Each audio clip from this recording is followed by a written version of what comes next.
Hey everyone, welcome back to another episode. I can't believe tomorrow will be episode 50. I want to do something special, but it came up so fast that for episode 100, I'll make it an extraordinary one. And I already think I know who I want to have as a guest for that one. But check back tomorrow, you can see what I did for episode 50.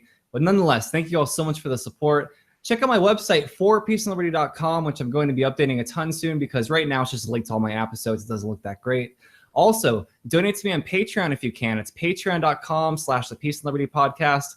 I have a few patrons so far, and not a dime has been spent, and any money used will be used to do things like live events, etc. So if you can't tell by now, everything I do is for a purpose. Most of my early podcast episodes have been introductions to libertarianism, and I wanted to have those on the record for anyone that's struggling to bring others on board. But there's a whole world of history and economics I want to talk about. So without further ado, I want to talk about Venezuela today. And I'm going to divide this into two parts. The first is I'll give you some background regarding Venezuela in general and how they got to where they are now. And the second part, I'll touch on some recent news, which is that supposedly Kellogg's wants to withdraw their factories. And Maduro is saying, no, you can't do it. And at a recent rally, he claimed the production is now in the hands of the workers, which, what does that even mean? I mean, it's like, imagine you're working in a country and a group of armed men come and say, hey, you will all own the factory now. Keep the cornflakes coming. Now in an environment like that, orders are top down, not bottom up. And it doesn't matter if you think they should be bottom up. These workers who are most likely happy to be alive and to get to the next day aren't in a position to run a factory. We'll talk about that.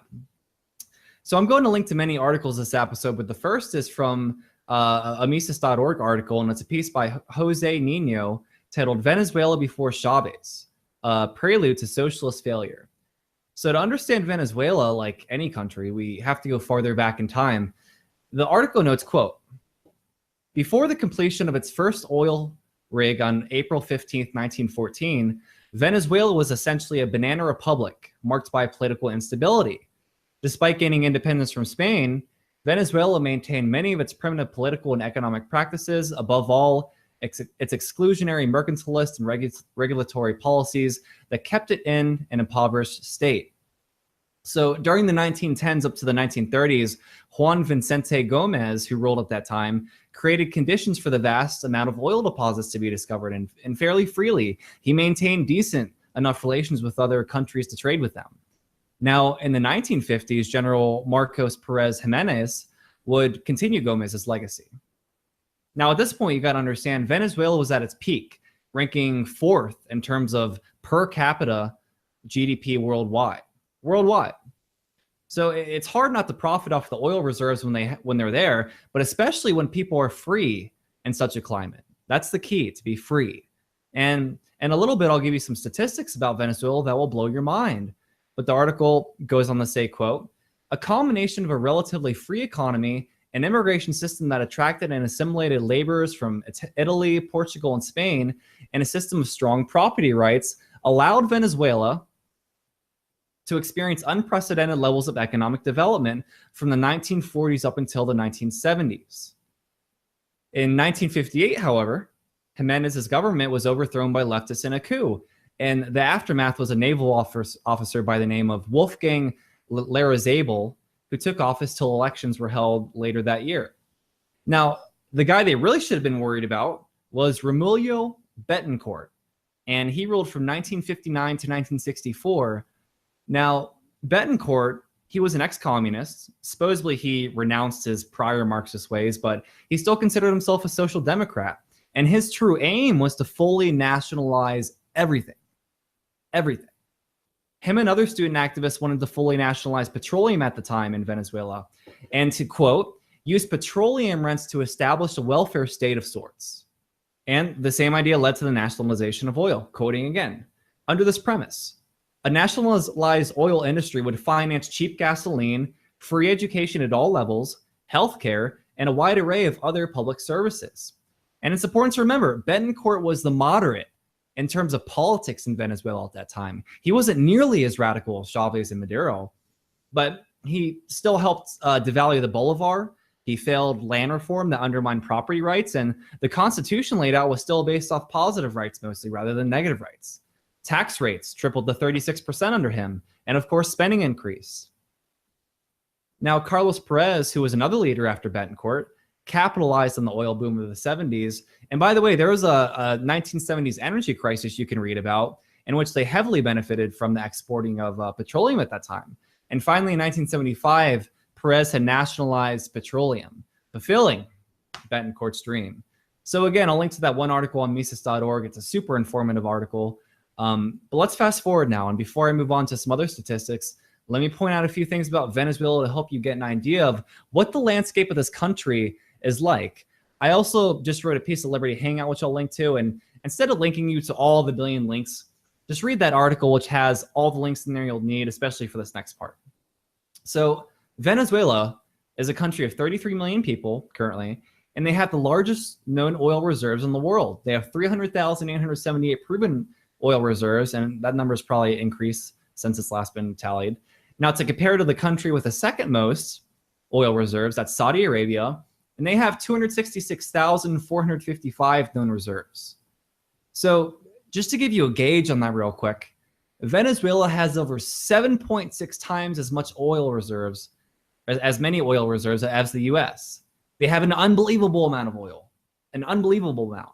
But here's another way to think about all this. Venezuela, who again has the most known oil reserves, has a total land area of 353,841 miles squared. This is a little bit larger than the size of Texas. But keep in mind, this area, slightly larger than the size of Texas, has 7.6 times more oil than the entire US.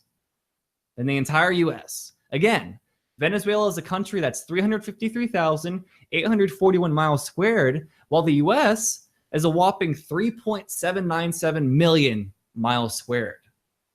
Can you try to imagine? Now, how does Venezuela compare to Saudi Arabia? Well, Saudi Arabia's total land mass is 2.25 times the size of Venezuela's at 830,000 miles squared. So hopefully that gives you all a relative understanding of how wealthy this country really is, and the fact that people are starving. And the way they're starving, it's senseless. Now, here's some other statistics to ponder on. Between 2004 and 2015, Venezuela made $750 billion in oil, and this accounted for 96% of its foreign earnings. During this boom period, Chavez forced bonds to be issued. He borrowed heavily. And this left them with a huge budget deficit. Does any of this sound familiar? It's sort of like what the US government does, right? So their budget deficit by 2012 reached 15.6% of their GDP. Now, I'm not the biggest fan of GDP as a statistic, but when your numbers are showing 15.6% of your GDP, of your gross domestic product, is eaten up by your budget deficit? Well, even worse, between 1999 and 2014, they spent $718 billion on social welfare programs. And there's only one problem. Oil production itself dropped from 3.2 million barrels a day to 1.5 million, which caused imports to drop from 66 billion in 2012 to 9.2 billion in 2018. Now, Chavez came into power in 1999, and he instituted what he called 21st century socialism. And of course, since 1999, Venezuela's had universal health care, which, funny enough, they've had to import Cuban doctors. But the things I'm about to say next are horrifying. But people there are starving. Just try to understand. This isn't a cliche phrase we're using to denounce socialism. People are starving. Many may remember the incident in 2015 when a Venezuelan governor was telling hungry people to eat fried rocks. A report from May 2016 talks about a guy named Roberto Sanchez, he's an unemployed construction worker there. And hopefully he's still alive, given this happened 2 years ago and the turmoil the country's faced. But he said, quote, "We have no food. They are cutting power 4 hours a day. Crime is soaring. And President Nicolas Maduro blames everyone but himself for the mess we find ourselves in. We can't go on like this forever. Something has to give." Ramon Muchacho, mayor of the Caracas district of Chicao, said in a tweet, "People are hunting dogs and cats in the streets and pigeons in the plazas to eat. Just anything they can get their hands on." Another lovely report, this one's from August 2017, said, quote, "Zoo animals are being stolen from parks in western Venezuela, and police believe they're being snatched to be eaten by the starving local population. A wave of animal thefts in the city of Maracaibo near the Colombian border, including tapirs and a buffalo, have been linked to the chronic food shortages in Venezuela. Most recently, two collared peccaries, similar in appearance to boars, were stolen over the weekend, local police say. Talk about devastating. So how could this possibly get any worse? Well, some 2018 statistics for you now. Hyperinflation is so extreme that prices double in Venezuela every 17.5 days. The annual inflation rate is 16,428%. That's their annual inflation rate. It hasn't been this bad there since the 80s and 90s. Now, this is kind of the second part of the episode, which talks about Kellogg's. Kellogg's in Venezuela. And forgive me, I'm not sure if they have multiple factories there or not, but BBC News reported that, quote, workers said they were prevented from entering the plant in the central city of Maracay on Tuesday, which President Maduro declared absolutely unconstitutional and illegal. So Maduro apparently wasn't happy with this decision, saying, we've begun judicial proceedings against the business leaders of Kellogg's because their exit is unconstitutional. You can watch the clips online for yourself. Just hit the translate button. You can get an English version. But he notably said this. The town has a president and a government that will continue to produce now in the hands of the working class. And what he's saying is that he's going to give the factories over to the workers. And we briefly discussed this earlier, but what does this even mean? There's this one experiment done where a guy tried to gather 8 essential food items, or maybe just, I don't know if it was food items, just regular items, just 8 items. He spent the whole morning, ended up with 3.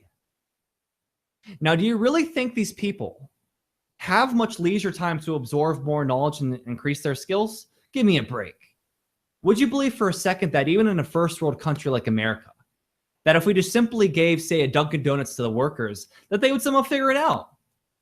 That they would figure out how to handle inventory, run marketing, etc. Again, give me a break. These people live in destitute poverty, which most people couldn't even imagine. Now, funny enough, well, not funny, but ironically enough, in 2016, the same thing happened. Kimberly Clark, who makes Huggies diapers and Kleenex tissues, were taken over. Quote, Venezuelan authorities took over a plant belonging to the American personnel care products manufacturer and renamed it Cacique Maracay Productive Plant after a local Indian leader who fought against Spanish colonial rule in the 16th century. Now, the results were telling. Production was rapidly reinitiated at the plant following the expropriation, with the national government stepping in to provide financing worth US $22 million. When operating at full capacity, this is the scary part, the plant can reportedly meet 20% of national demand for diapers, sanitary pads, toilet paper, and other scarce personal care products. Folks, I hope you enjoyed today's episode, but this is no laughing matter at all. This is a country that is in absolute turmoil. I'm not sure what the answer is, but knowing this all, I hope you feel the duty to spread the message of peace and liberty and denounce socialism. We were born to do more than to eat fried rocks. Let me tell you that. Thanks, everybody. Check out forpeaceandliberty.com and listen to past episodes. Support me on Patreon. See y'all tomorrow for episode 50. Hey, everyone. Please like, follow, donate, subscribe, and share. Any donations will be used to reach more people.